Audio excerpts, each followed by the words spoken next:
Hello, everybody. Welcome back to my Daily Dose with Tim. Today is season 3, episode 29, and it is also part 2 of the big old question, self-managing versus hiring property managers. And so first thing first, I really want to say thank you for liking the video from yesterday, from the previous episode, because it was very much impromptu. And I'm getting quite some very positive feedback about just kind of switching up the styles a little bit. And obviously, a lot of the times it's really just because I am on the road. And so I'm literally forced to come to you live directly on my phone on Facebook here. However, the idea really is, though, as we go along these topics and subjects, and I guess in a way, contention points, I really just want to provide some perspectives in terms of how the professional and educated investors would react in certain situations.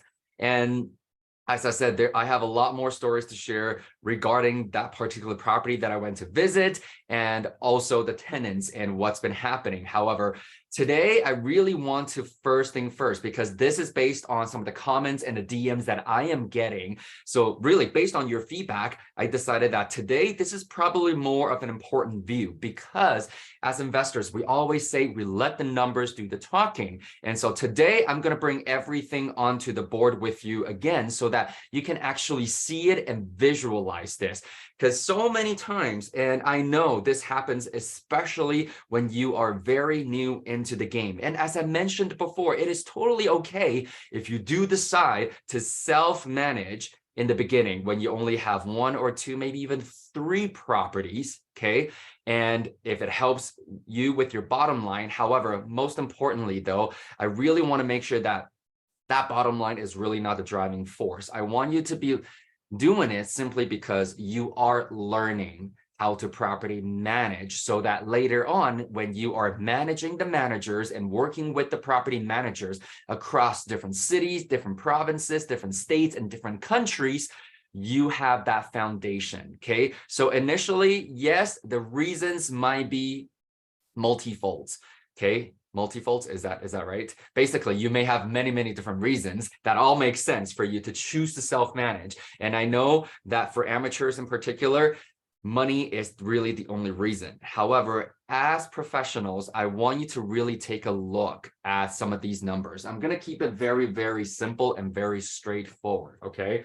So I want you to think about it this way. If you can go back to, I believe, episode 26 or 27 still, when we were leveraging Jeffrey's BRRRR, or a small income property, as the exit strategy, you might remember that his revenue, okay, at the end of the day, after the whole BRRRR process, is about $3,300, I believe. Okay, it's about $3,300 a month. And so what that also means is, typically speaking, property management fees I've seen as low as 4% and as high as 15%. And this is based on long-term rentals or traditional rentals. And most long-term rentals are classified as 1-year long leases or longer, okay? 1-year long leases or longer. And that's really a direct comparison as opposed to short-term rentals as well as midterm rentals. And just so you know, I mean, a lot of people have been talking about Airbnb again, Airbnb, because regulations are coming up, or people are still wanting to get into single family homes. And if you are not part of the community chat already under the Talented Investors group, make sure you get yourself over there and join the community chat, because yesterday I also shared a little bit about my progress and what I've been up to this entire week. So as of this week, we're acquiring a new property for short-term rental right here in Edmonton. And one of the properties that I've been self-managing for a while is also turning into a short-term rental. And then after that, we're also really turning a lot of our single family homes into short-term rentals. However, the point that I really want to make with everyone is that if you've ever spoken to me or been exposed to the Trust Your Talent Academy curriculum, you will know that we actually don't call it Airbnb, because we fundamentally believe in the fact that these types of properties are what we call serviced accommodations. Okay, so serviced accommodations really is the umbrella term. And again, I didn't come up with this. I learned it from learning how to invest in the UK as an investor. And this is how they call them. And to me, it makes a lot of sense. However, I always like to put my own spin on things and be very technical with people because, again, at the end of the day, this is all about financial education, which means you got to learn how to make money and actually make money from it once you start applying the strategies. And so calling a service accommodation was great. However, it was not enough for me. So over the last few years, we fine-tuned it into under the service accommodation umbrella, there's always been short-term rentals and midterm rentals. Short-term rentals and midterm rentals, okay? And after short-term rentals and midterm rentals, then you go into the different categories once again. So you have the giant umbrella and the subcategory and the subcategories within the subcategories. So they become rooming houses, student housing, executive rentals, as well as vacation rentals, okay? And then within all these 4 different types of rentals that you can offer, then it dictates the marketing platforms and the marketing strategies that you will implement. To me, VRBO, Airbnb, they are simply marketing platforms, no different than Facebook Marketplace, Kijijis and Craigslist and Rentfasters these days, okay? So what that really means is you will never, ever call Airbnb a strategy because it simply is not a strategy. It is a marketing platform. And I've always said this, I will not allow my properties to live or die based on a marketing platform. So as great as it is, this is where you get to decide which marketing platform you want to use, and also maybe your short-term rental property manager right here in Edmonton. We have a really, really amazing short-term rental manager that we work with. She's got a very good system and she's very well-versed in terms of Airbnb rules. And so she likes Airbnb. However, I know that in different markets, people will go into VRBOs, Airbnbs, and maybe even other platforms as well. And so what that really means is ultimately you pick, remember SMP. After SMP, then you find the marketing platforms to support that SMP process that you come up with. So that's a little bit of a tangent. However, I want to make sure that it's very, very clear because now we're talking about long-term rentals. And the other thing, though, I want to remind everybody, again, this is kind of turning into a property management discussion or topic of property management. I guess it really is because it's self-managed versus hiring PMs. So we might continue on this train for a little bit. At the same time, though, I know some of you have been sending me deals to look at, and I really want to do some case studies during these episodes. And I know 20, 25 minutes a day is already pretty long. So I'm really squeezing in as much as I possibly can on a daily basis. And at the same time, hoping that I am making my points very clear and the dots are connecting, because I don't care to spit out a lot of things if nobody's getting it. Okay? So the idea really is, what really makes a difference? This comes back down to when you are reviewing your property management agreement with them, what's covered in their basic points. So within their basic charges, whether it's 4%, 10%, or even 15% at this point. Because over the last decade plus now, I've worked with property management companies where when they fall under the 4% range, or somewhere around 4 to 6, really, it's very, very basic. The 4 to 6%, what they do really is just simply collect rent, follow up on non-payments and late payments, and maybe they will do a walkthrough every 3 to 6 months, okay? And as that percentage grows bigger, then what's covered becomes a little bit more. It becomes a bigger checklist. So for example, they will factor in property showing. They will factor in accommodating for, say, if you have coin laundries, they will factor in showing up on site to let these people in, because if not, sometimes they will actually charge you a call out fee. So lower the fixed cost, the higher the variable cost. That's how I want you to think about it that way. Versus the 15%, they will cover a whole lot more. And at the same time, though, in most cases, when you're signing for a property management agreement and agreeing on a monthly percentage, that does not usually include tenant turnover / tenant acquisition. Okay. Every time there's a tenant turnover, yes, they will coordinate for all the necessary trades or cleaning to be done, and they won't charge you extra. Just make sure if it's included in that. However, sometimes, actually not sometimes, I would say in my experience, most of the times, even at the 15% mark, they will always charge you to show the properties as well as finding a brand new tenant. And I've come across people charging, or property management companies charging for new acquisition, so brand new tenant, anywhere from half a month rent to a full month rent and to a fixed fee. So that is completely up to you, depending on how you want to run your numbers during that line item. Again, I know I haven't even gotten, we're episode 29 already. I haven't even gotten into income properties yet.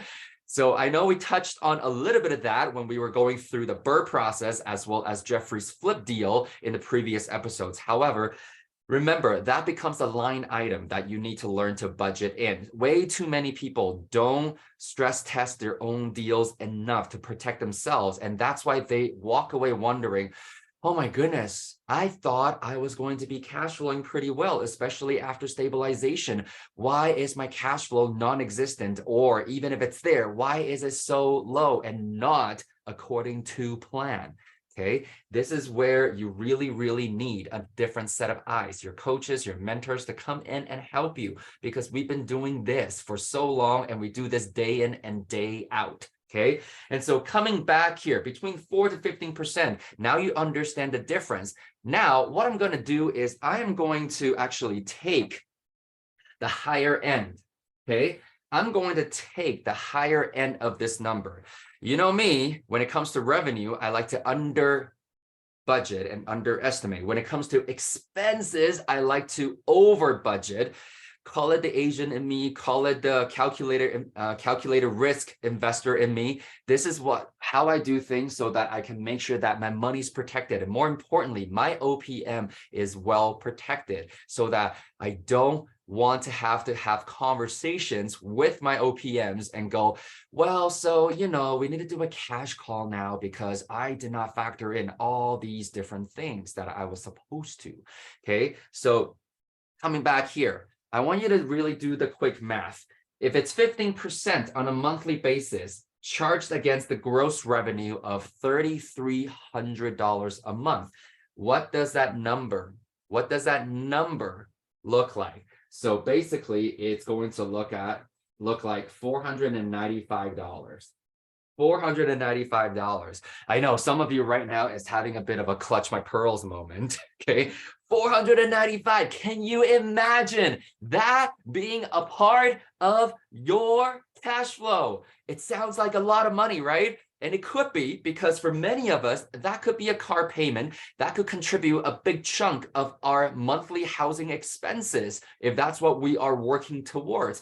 If not mortgage, at the very least, maybe property taxes, maybe even a little bit of insurance. Okay, so I know it looks like a big chunk of money. However, remember, this is where the line is drawn between the amateurs versus the educated and the professional investors, is what is your time worth to you? How much is your time worth to you? Those are two different questions. What is your time worth to you? What is the mental space, the stressors that you have to expend to take care of things when these regular items need to happen? Okay. And so I remember one of the things that I saw really early on is, even though I don't have young children myself, is this little quote. It says, to a child, love is spelled T-I-M-E. Love is spelled T-I-M-E. They just want you to spend time with them. And funny enough, over the last few years, I've really realized that it is not just to a child, to many of us, to build meaningful connections, we need to actually spend the time, make the time and spend the time with each other and the people that we want to. And so that is the what is your time worth perspective. However, today, I also want to look at how much is your time worth, okay? How much is your time worth? So I'm going to say $4.95 is the target to beat, okay? So $495 on a monthly basis in this scenario, in this example, is how much you will be paying a property management company. I'm just checking to make sure that my mic is on, because sometimes I talk and talk for 10, 15 minutes, and then I realize the sound is not taking. So on that note, double checking. So let's put it this way. The property that I went to visit, okay? So the reason why I had to go and visit it is because tenants are now moving out. So yesterday was a move out supervision. Today, I actually got to go back again to do the final walkthrough, signing documents, as well as collecting keys and taking videos and pictures and marking all the damages. In this particular case, I'll share more of the story later because right now we're going through an insurance claim. So there's really not a whole lot of damages that they will be responsible for, even though there are a lot. So yesterday I did say they've been what I call B tenants. I'm going to actually downgrade that at this point. They've been actually what I would call C tenants. They've just been very, very, very good at hiding things from me. Okay. And again, I mentioned this, these tenants actually did not get put through my regular screening process. I did hire somebody else to do this. So I do own that part. Okay. Just so you know. Now, coming back here though, I will say, okay, tomorrow I am likely going to be spending another 2 hours. Today is another 2 hours there. And then yesterday was about an hour. However, plus driving, and that property is about half an hour from where I live. So basically, every time I go there, it's an hour of round trip, providing that there is no traffic. And about 3 months ago, when I first had to go in due to the insurance claim, that was about 2 hours to look at the property plus driving, and then about 2 hours on the phone with insurance as well as I'm having a blank mind right now, as well as the restoration company, okay? And so again, this is not all done yet, but I just really want you to really look at all of this right now. So this is technically 3 plus 3 plus 2 plus 3 plus 2. So what is that? Let's do some simple math. So 3, 3, 6, 8, 11, 13 hours so far, okay? 13 hours so far. And for the most part, if I had a property management company dealing with the situation, it would have been okay. And as I mentioned, they do pay their rent mostly on time yesterday. However, once in a while, we got to chase. And in this particular case, these tenants, they actually are band members, which means they will e-transfer a part of their rent on a monthly basis, and the other part needs to come in the form of a check. Okay, so once in a while, I actually have to drive out and pick up the checks as well.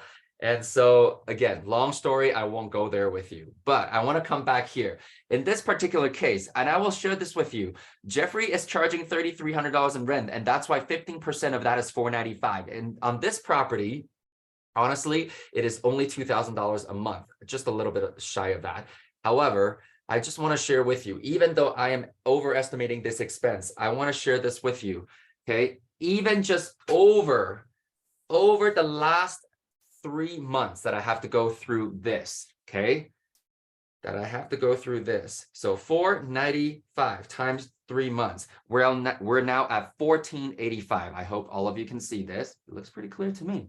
So 1485 divided by 13 hours. Each hour of my time so far, okay, is $104.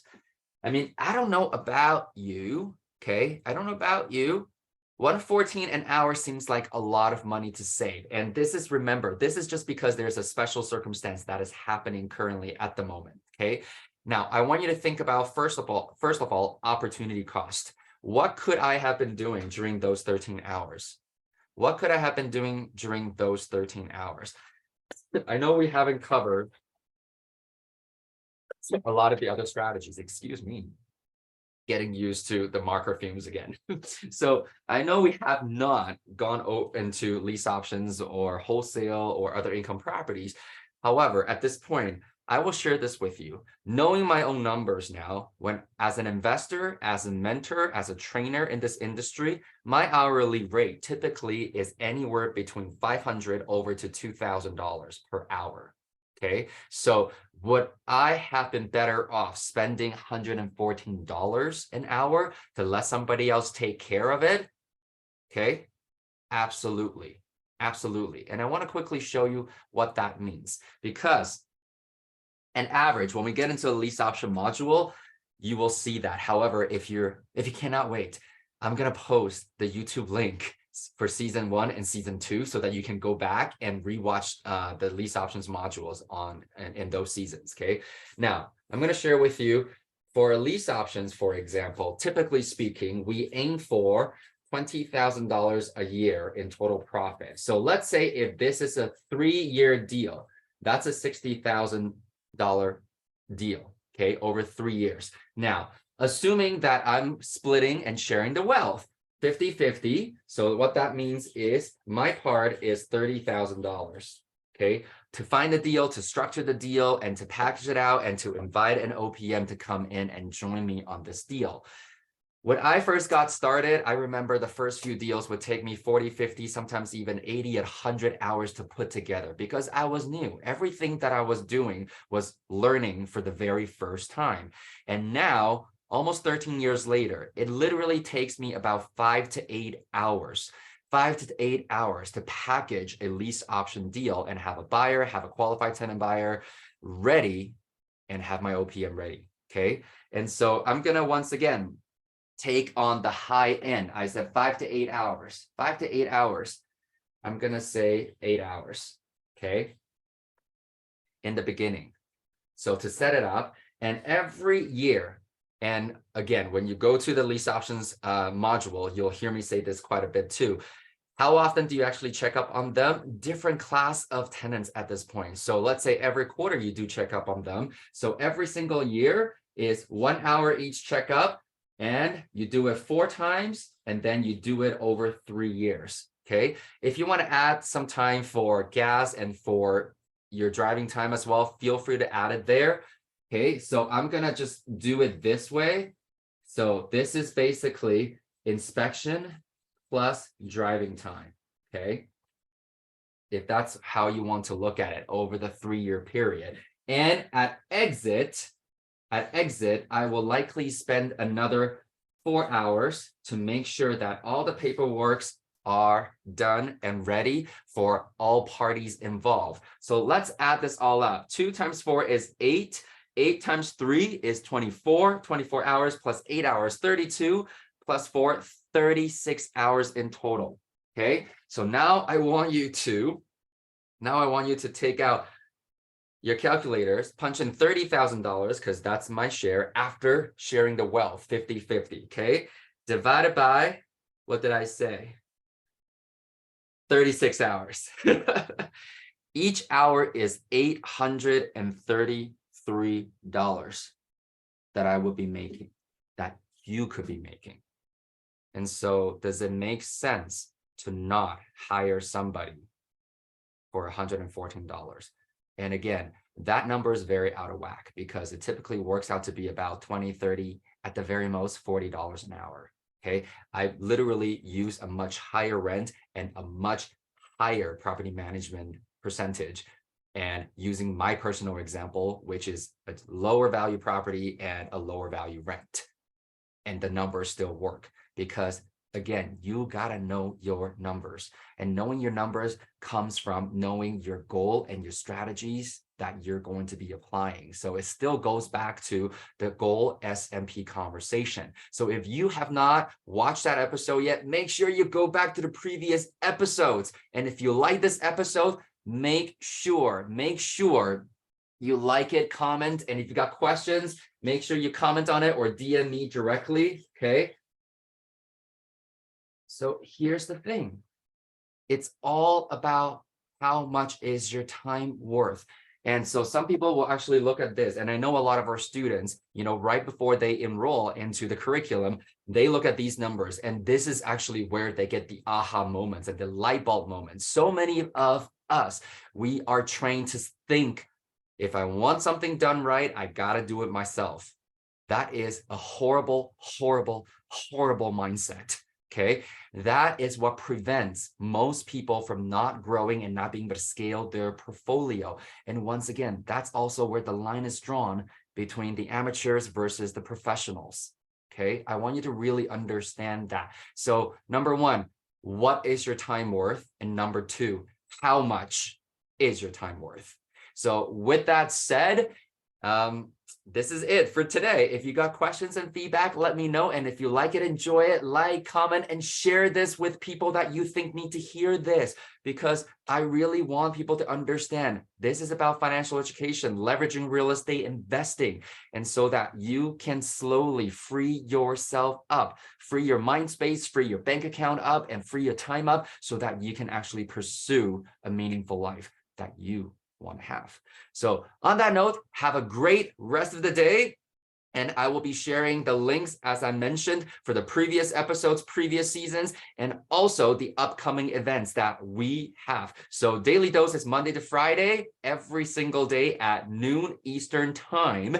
And on weekends, we also have different events coming your way as well. And if you want to learn more and learn fast, make sure that you check out the upcoming bootcamp on June 24th. That's online live. And if you're in the GTA, July 15th and 16th, and that is going to be a live workshop in the GTA. So follow the Eventbrite link in the comment section below and start to register yourself for the sessions that are important to you. And more importantly, if you want to get things going, make sure you start a conversation with a strategy coach. There's absolutely no obligation to you. There's absolutely no obligation to you. As I keep saying, we want to produce results. We are not flipping curriculums. We are not just selling courses. That's not what TYT is about. We want to produce results. And so really within the first 3 calls, you and the strategy coaches will be able to determine whether or not this is the right fit for each other. Okay, so it is a bit of an interview process, and that's just it. My personal goal is to build Trust Your Talent Academy to become the Harvard of financial education, so that later on, when you go out there, your results show for yourself. And when you let people know that you are a graduate or an alumni from Trust Your Talent Academy, investors in the industry will look at you with the prestige that you deserve. So on that note, have a great rest of the day. Live well, everybody.